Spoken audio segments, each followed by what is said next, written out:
La macabra historia de Ed Gein, el asesino que inspiró Psicosis y la masacre de Texas.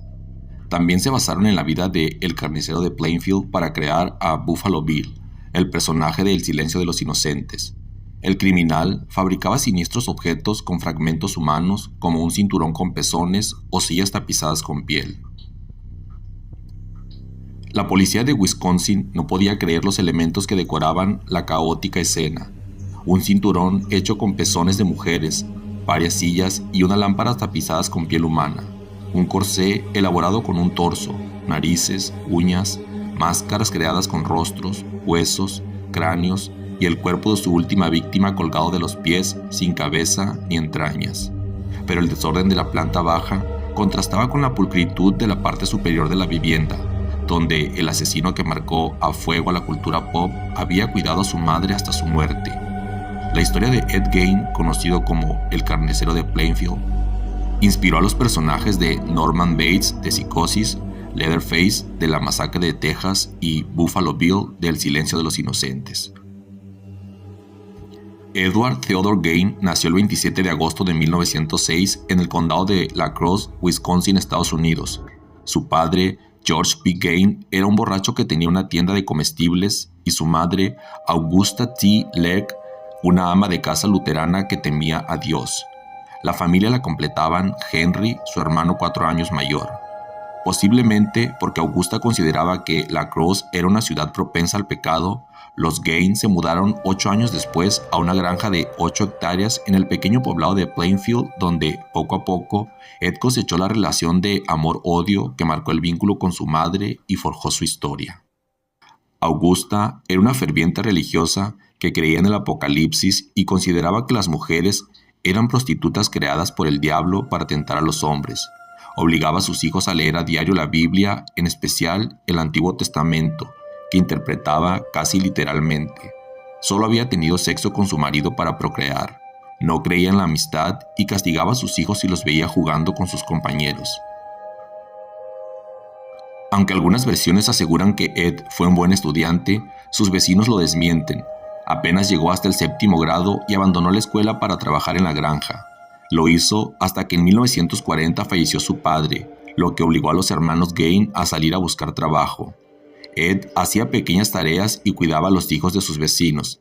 Siempre se dijo que se entendía mejor con los niños que con los adultos. Aunque era diferente, todos confiaban en él.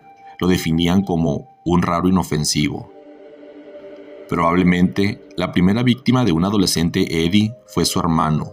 Los dos trabajaban duro, pero Henry tenía su propia lectura del mundo y había comenzado a criticar la idiosincrasia de Augusta. A Ed le incomodaba escucharlo hablar mal de su madre, pero lo que más le molestaba era que cuestionaba el evidente complejo de Edipo que había desarrollado. Fue en ese contexto que el 16 de mayo de 1944 se produjo un confuso incendio dentro de los campos de la familia. El fuego se descontroló y se acercó a la casa de los Gein.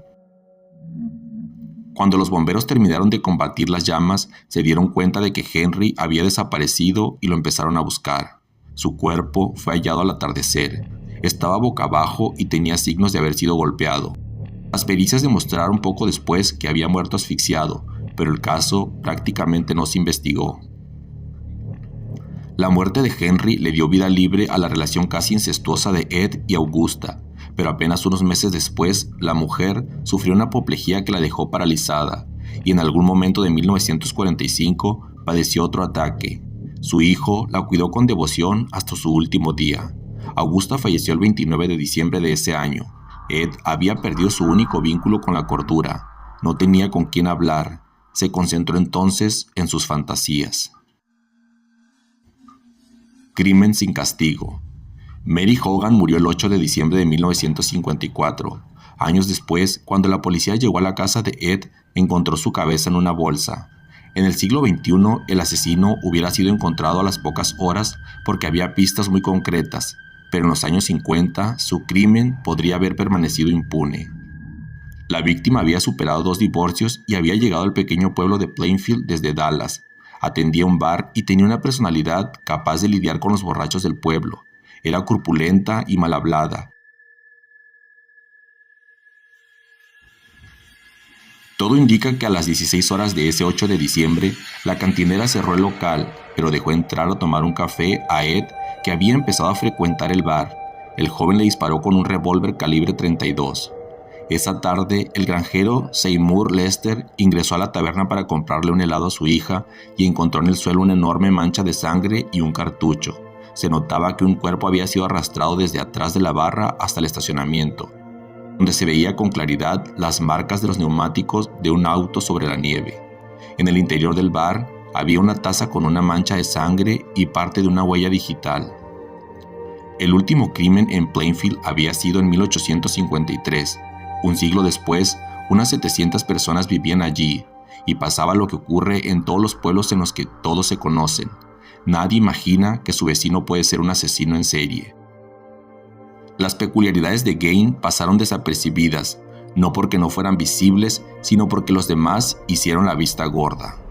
La desaparición de Mary Hogan comenzó a ser investigada por un inexperto alguacil que solo había visto cadáveres durante la Segunda Guerra Mundial, pero que poco y nada sabía de criminología y quizás nunca pensó en encontrarse con un caso así. Prácticamente no avanzó.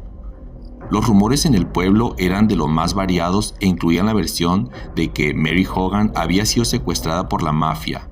No ha desaparecido, está en mi granja, solía bromear Ed.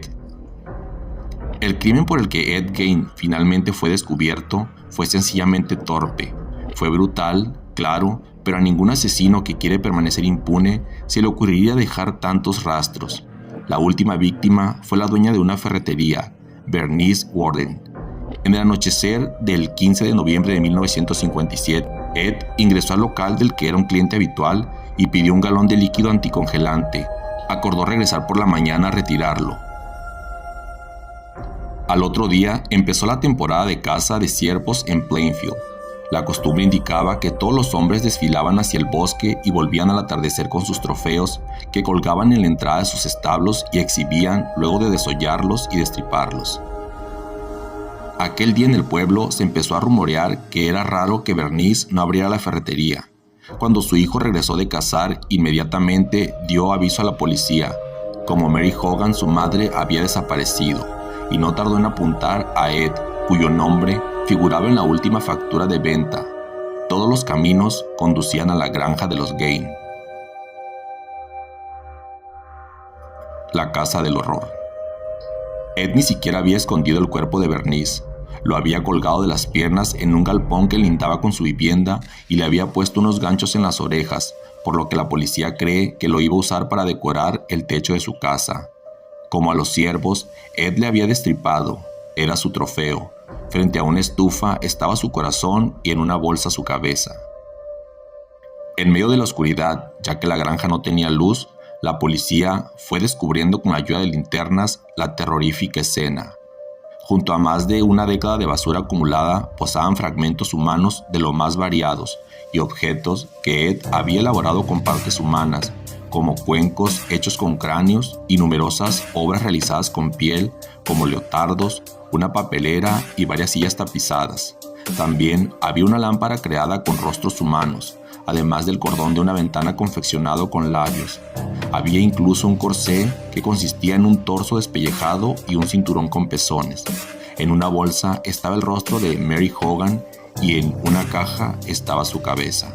El desorden de la casa se convertiría con los años en el prototipo de vivienda que Hollywood adoptó para los asesinos seriales de sus filmes. Cuando la policía llegó a la habitación de arriba, la puerta estaba cerrada. Los uniformados esperaban lo peor. Sin embargo, su interior estaba intacto. Era el lugar en el que Ed había cuidado a Augusta. Más allá de la humedad, estaba todo impecable. La cama estaba tendida y en la mesa de luz posaba una Biblia. Era su santuario.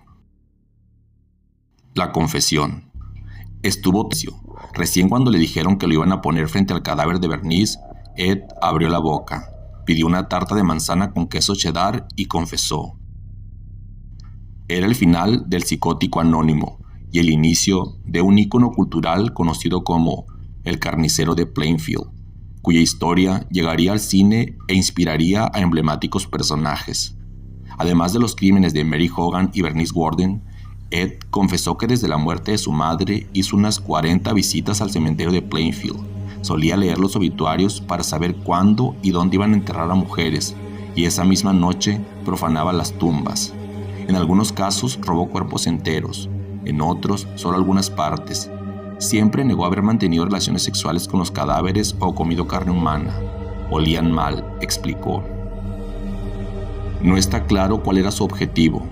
Algunos estudiosos de su caso aseguran que quería transformarse en mujer y cuentan que usaba las máscaras hechas con piel y que incluso posaba genitales femeninos sobre los suyos.